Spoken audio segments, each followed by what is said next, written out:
Climate आपको कैसा लग रहा है? क्योंकि अभी मार्च लोज में 16,830 के आसपास बाजार गया, अभी हम 18,200 पे आ गए। हाँ। मैं सिर्फ रेफरेंस के लिए बोल रहा हूँ, चार्ट्स के लिए, लेकिन एकदम पेसिमिस्टिक से इस समय थोड़ा अच्छा सा माहौल हो गया है। तो ये क्या ये सस्टेनेबल लगता है आपको, जो माहौल में बदलाव आया है? तो हम लोग का व्यू ये है कि मैक्रो जो है इंडिया का भी, और अगर हम यूएस का भी देखें, और ग्लोबल मैक्रो थोड़ा ज़्यादा परेशानी का कारण बन सकता है इंडियन मार्केट्स के लिए। तो वहाँ पे जो है अभी भी इन्फ्लेशन जो है 6-7 के आसपास है। उनका जो बेंचमार्क है 2% इन्फ्लेशन का है। आज रात को फेड की कमेंट्री मिलेगी तो उससे थोड़ा हमें अंदाज़ा लग सकता है कि आगे उनका क्या रुख होने जा रहा है। फिर भी हम लोग का इंटरनल व्यू है कि जब तक 2 के नीचे इन्फ्लेशन नहीं आता है यूएस में, तब तक वो रेट कट नहीं कर सकते। तो रेट्स जो है हायर फॉर लॉन्गर रहेंगे। अब जब इंटरेस्ट रेट्स हायर रहते हैं तो जनरली वो स्टॉक मार्केट्स के लिए इतने अच्छे नहीं रहते हैं।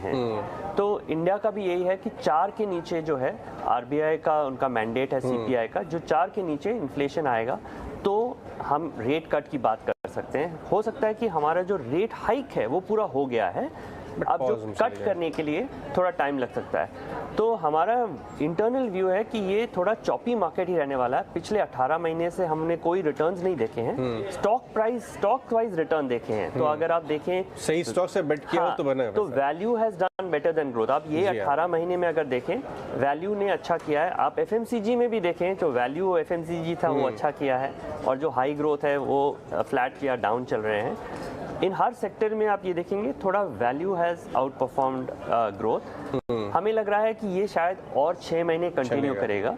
उसके बाद एज डेटा कम्स इन हम कॉल ले सकते हैं। इलेक्शन भी आ रहे हैं अगले साल, तो हो सकता है कि इलेक्शन के कारण हमारी सर्टेन सेक्टर्स में लाइक कंजम्पशन हो, रूरल कंजम्पशन हो या इंफ्रास्ट्रक्चर हो, इनको थोड़ा बेनिफिट मिल सकता है। मैं इस पे आऊंगा आपके पास, लेकिन मैं एक मैटर पे आपसे व्यू लेना चाहता हूँ आज के लिए, बहुत इंपॉर्टेंट है। और क्रूड में जो भयंकर गिरावट आई है, क्रूड ऑयल ऑलमोस्ट ब्रेंट 75 आ गया, जिसको हम बेंचमार्क करके, हालांकि हम बहुत डिस्काउंट्स पे ले रहे हैं ऑलरेडी रशिया से, लेकिन ये जो फायदा मिलेगा इंडियन मार्केट को, इंडियन इकोनॉमी को क्रूड के फॉल का, ये कितना बड़ा लगता है आपको? तो इससे सबसे बड़ा फायदा जो है गवर्नमेंट के फिस्कल में आएगा कि हमारे हिसाब से सब्सिडी, अगर आप फर्टिलाइज़र और क्रूड का सब्सिडी लें, शायद हमें 2 से 3 लाख करोड़ का टोटल फ़ायदा मिल सकता है अगर ये रेट सस्टेन करते हैं तो।